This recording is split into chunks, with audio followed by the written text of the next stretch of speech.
One of the strangest true stories in history belongs to a man named Roy Sullivan. He was a United States Park Ranger who was officially struck by lightning not once, not twice, but 7 different times between 1942 and 1977.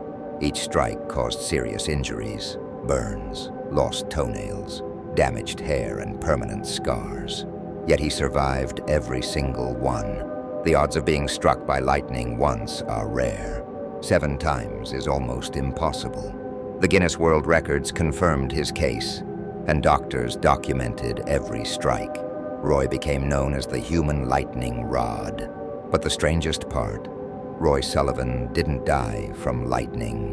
In 1983, he died from a self-inflicted gunshot wound, ending one of the most statistically impossible survival stories ever recorded.